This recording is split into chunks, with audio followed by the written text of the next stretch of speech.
இந்து முன்னணியினர், பாஜகவினர் மற்றும் பொதுமக்கள் எல்லாரும் திருப்போணர் மலையில தீபேத்துறதுக்காக கூடியிருந்தோம். அப்போது காவல்துறையினர் படியேற விடாம தடுத்து அதனால சில தள்ளுமுள்ளல் ஏற்பட்டது. ஏன்னா அதன் காரணமா இப்ப சில பேர்களை அரெஸ்ட் பண்ணி கொண்டு வந்திருக்காங்க. அராஜக நடவடிக்கையா அதிகாலையில 3 மணில இருந்து இப்ப வரைக்கும் 12 பேரை கொண்டு வந்திருக்காங்க.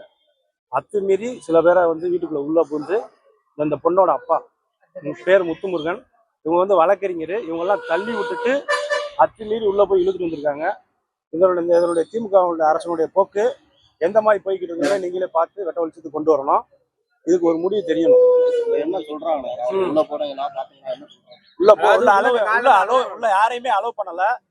இது ஹியூமன் ரைட்ஸ்க்கு எதிரானது. வழக்கறிஞரையாவது பார்க்க அலோவ் பண்ணணும். இல்லைன்னா பேரண்ட்ஸ், அவங்க சொந்த பந்தம், பிளட் ரிலேஷன், அவங்களே பார்க்க அலோவ் பண்ணணும். யாரையுமே அலோவ் பண்ணல. இது எந்த மாதிரி போக்குன்னு தெரியல. இவங்க யாரும் நோட்டோரியஸ் கிடையாது, யாரும் அக்யூஸ் கிடையாது. பூரா இந்து முன்னணியினர், பாஜக சேர்ந்தவங்க பூரா பொதுவான ஒரு விஷயத்துக்காக போராடுறாங்க. யாரும் சொந்த விஷயத்துக்காக போராடல. இந்த மாதிரி போக்கு எதுல போய் முடிய போகுதுன்றது தெரியல. அது நீங்க தான் வெட்ட வெளிச்சத்துக்கு கொண்டு வரணும். 8 பிரிவின் கீழே வழக்கு போட்டிருக்கு. இதுல பொது சொத்தை சேதப்படுத்தின மாதிரி சொல்றாங்க. எங்க பொது சொத்தை சேதப்படுத்தினது தெரியல. 8 பிரிவின் கீழே வழக்கு போட்டிருக்கு. அரெஸ்ட் பண்ணி எந்த ஒரு தகவலும் சொல்ல மாட்டாங்க. அரெஸ்ட் பண்ணி ரிமாண்ட் கொண்டு போறோம், நீங்க அங்க பேசிட்டீங்க அப்படின்னு சொல்லி ஒரே வார்த்தையில முடிச்சுறாங்க. 12 பேர் யாராவது பேர் சொல்ல மாட்டேங்கிறாங்க. இந்த பொண்ணோட தகப்பனார் பேர் மட்டும் தான் தெரியும், முத்துமுருகன். மத்த எந்த தகவலும் சொல்ல மாட்டாங்க. மேல இருந்து தகவல் வரட்டும், இதே தான் சொல்லிக்கிட்டு இருக்காங்க. யாரையும் பார்க்க விட மாட்டாங்க. வழக்கறிஞர் பிரிவு மாவட்ட தலைவர் என்னையாவது பார்க்க அலோவ் பண்ணுங்கன்ற, என்னையும் பார்க்க அலோவ் பண்ண மாட்டாங்க.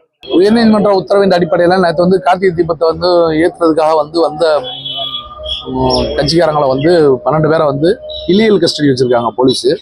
காலைல இருந்து சட்டவிரோதமா அவங்களை அடைச்சு வச்சிருக்காங்க. இதுவரையும் அவங்களோட உறவினர்களையும் பார்க்கவில்லை, வழக்கறிஞர்களையும் யாரையும் சந்திக்க விடல. அவங்களோட நிலைமை என்னவா இருக்கு அப்படின்றத பாக்குறதுக்காக தான் உள்ள போயிட்டு இருந்தோம். இப்போ கூப்பிட்டு இதுவரையும் எங்களுக்கு மேலிடத்துலேருந்து உத்தரவு வரல, இதுவரையும் வழக்கு எதுவும் பதிவு செய்யலை, இதுவரையும் எங்களுக்கு மேலிடத்துலேருந்து உத்தரவு வரல, உத்தரவுக்காக காத்துட்டு இருக்கோன்றாங்க. மேலிடத்து உத்தரவு அப்படின்னா எங்க இருந்து வரணுன்றது எங்களுக்கு சரியா புரியல அப்படின்னு சொல்லிட்டோம்.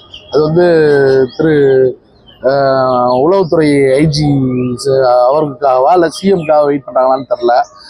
ஒரு உயர்நீதிமன்ற உத்தரவு ஏத்தலான்னு சொல்லி அனுமதி இருக்கப்ப எந்த விதமான தடை உத்தரவு இல்லாத நிலையில இந்த மாதிரி தீபத்தை பாக்குறதுக்காக வந்தவங்களை தீபம் ஏத்துறதுக்காக முற்பட்டவங்களை எந்த தடையும் கிடையாது. நேற்று வரையும் ஸ்டில் நவ் இன்னைக்கு காலையில தான் அப்பீலே அவங்க கொண்டு கொடுத்துருக்காங்க. அந்த நிலையில அதுக்காக நாங்க அரெஸ்ட் பண்ணி வச்சிருக்கோம் அப்படின்றாங்க. இது எந்த வேலை நியாயம் அப்படின்னு தெரியல. இது சட்டவிரோத காவல் தான், இல்லீகல் கஸ்டடி தான் வச்சிருக்காங்க. இது வன்மையா